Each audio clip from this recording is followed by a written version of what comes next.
Hello guys, as A nursing student we have so many special day. അപ്പോൾ ഇന്ന് നമ്മുടെ day എന്ന് പറയുന്നത് ഹാർട്ട് ഡേ ആണ്. അപ്പോൾ നമ്മൾ ഹാർട്ട് ഡേ ആഘോഷിക്കാൻ വേണ്ടിയിട്ട് നമ്മൾ പുറത്തൊരു ഹോസ്പിറ്റലിൽ പോയിട്ടൊരു പ്രോഗ്രാം ചെയ്യുന്നുണ്ട്. അപ്പോൾ ഞാനും ആ പ്രോഗ്രാമിലുള്ളത് കൊണ്ട് നമുക്കും ആ പ്രോഗ്രാമിലോട്ട് പോകാം. പിന്നെ ഇങ്ങനെ ഒരു അവസരം കിട്ടിക്കഴിഞ്ഞാൽ ഞാനത് വിടാറുമില്ല, കണ്ടൻറ്റാണേ. പിന്നെ ഇവനൊക്കെ ആണെന്നുണ്ടെങ്കിൽ വീഡിയോസിൽ വരാൻ ഭയങ്കര നാണം, അപ്പോൾ അത് നമുക്ക് അങ്ങോട്ട് മാറ്റി കൊടുക്കാം. അങ്ങനെ കുറേ മലയും പുഴയും എല്ലാം താണ്ടിയിട്ട് അവസാനം നമ്മൾ ഹോസ്പിറ്റലിൽ എത്തിച്ചേർന്നിട്ടുണ്ട്. ഇതാണ് നമ്മുടെ ഏരിയ. യെസ്, മൈം. കുട്ടിക്കാലത്ത് സ്കൂളിൽ പഠിക്കുമ്പോൾ കുറേ മൈം കണ്ടിട്ടുണ്ടെന്നുണ്ടെങ്കിലും കോളേജ് പഠിക്കുമ്പോഴാണ് അതിലൊക്കെ ഒന്ന് പാർട്ടിസിപ്പേറ്റ് ചെയ്യാൻ പറ്റിയത്. അപ്പോൾ നമ്മുടെ ടീമെല്ലാം സെറ്റാണ്. ഇവിടെ പ്രോഗ്രാമാണ് തുടങ്ങിയിട്ടുണ്ട്. നമ്മുടെ നെഞ്ചക്കനെ പടപടാന്ന് പറഞ്ഞിട്ട് ഇരിക്കുകയാണ്.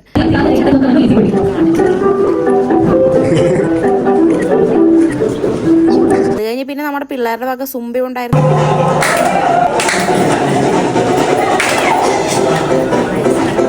അങ്ങനെ പ്രോഗ്രാം എല്ലാം കഴിഞ്ഞ് നമ്മുടെ മുഖത്തെ പെയിൻറ്റും കളഞ്ഞ് നമ്മളെല്ലാവരും കുട്ടപ്പനും കുട്ടപ്പിയായി മാറി. പിന്നെ നമ്മൾ അറിഞ്ഞത് കഴിച്ച് നമുക്ക് അവിടെ ഫുഡ് ഉണ്ടായിരുന്നു. എല്ലാവരും ആണെങ്കിൽ സർപ്രൈസ് ആയിപ്പോയി. പക്ഷേ ആ സർപ്രൈസ് അതേ കാലം നീണ്ടു നിന്നില്ല. കാരണം എന്താണെന്ന് വെച്ച് കഴിഞ്ഞാൽ അതൊരു കന്നഡ ഫുഡായിരുന്നു. പിന്നെ നമ്മൾ എങ്ങനെയൊക്കെയോ അത് കഴിച്ചു. പിന്നെ അങ്ങനെ നമ്മുടെ ശകടവും വന്ന് നമ്മൾ നേരെ കോളേജിലോട്ട് വിട്ടു. അപ്പം ഇത്ര ലോക്കെ ബൈ.